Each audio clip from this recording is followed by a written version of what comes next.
விவசாயிகளை குண்டர் சட்டத்தில் அடிச்சாங்கன்னு சொன்னாங்க. அதுல ஒரு 10 சென்ட் இடம் இல்லாதவங்க தான் ரோட்ல வீட்டுக்கு போராடினாங்க.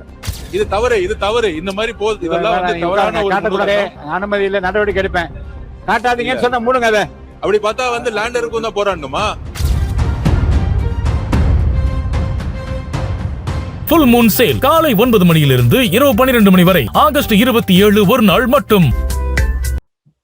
அந்த மேல்மாசிப்காட்டு விவசாயிகளை குண்டர் சட்டத்தில் அடிச்சாங்கன்னு சொன்னாங்க.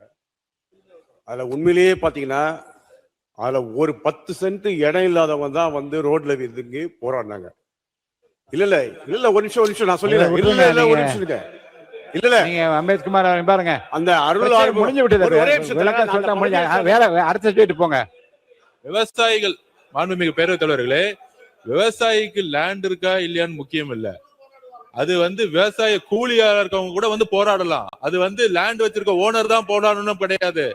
அது ஒண்ணும் இது தவறு, இது தவறு. இந்த மாதிரி இதெல்லாம் தவறான ஒரு அனுமதி இல்ல, நடவடிக்கை எடுப்பேன். காட்டாதீங்கன்னு சொன்னா மூடுங்க. அதை நடவடிக்கை எடுப்பேன்.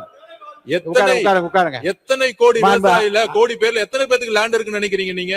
அப்படி பார்த்தா லேண்ட் இருக்கும் தான் போராடணுமா?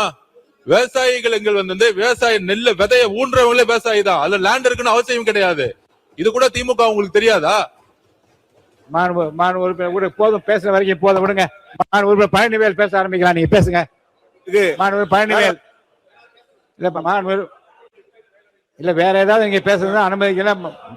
மாண்புமிகு பேரவைத் தலைவர் அவர்களே, சொல்லியாச்சு. உட்காருங்க. அவர் தான் சொல்லிட்டாருங்க. அவர் தான் மாண்புமிகு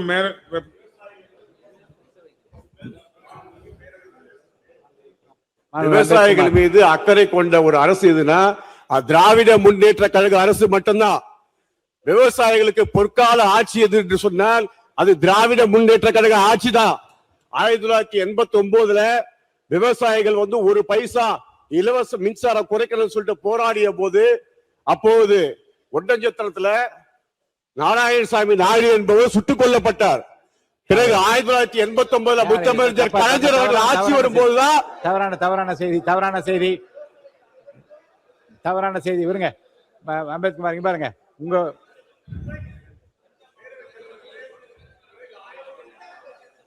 முடிங்க. பிறகு 1989 ஆட்சிக்கு வந்த உடனே முத்தமிழர் டாக்டர் கலைஞர் அவர்கள் தான் ஒரு பைசா விவசாயத்துக்கு மின்சாரத்தை குறைக்கணும்னு சொன்னாங்க. இனி ஒரு பைசா கூட கட்டத்த விலை ஆணை பிறப்பித்த தலைவர் முத்தமிழர் டாக்டர் கலைஞர். பிறகு 2006 2011 அனைத்து விவசாயிகளுக்கும், அது ஏழை விவசாயி, சிறு விவசாயி, குறு விவசாயி, அதிமுக விவசாயி, திமுக விவசாயி, பாமக விவசாயி, எந்த விவசாயிக்கு பாரபட்சம் தள்ளுபடி செய்த தலைவர் முத்தமிழர் டாக்டர் கலைஞர். ஃபுல் மூன் சேல் காலை 9 மணியிலிருந்து இரவு 12 மணி வரை ஆகஸ்ட் 27 ஒரு நாள் மட்டும்.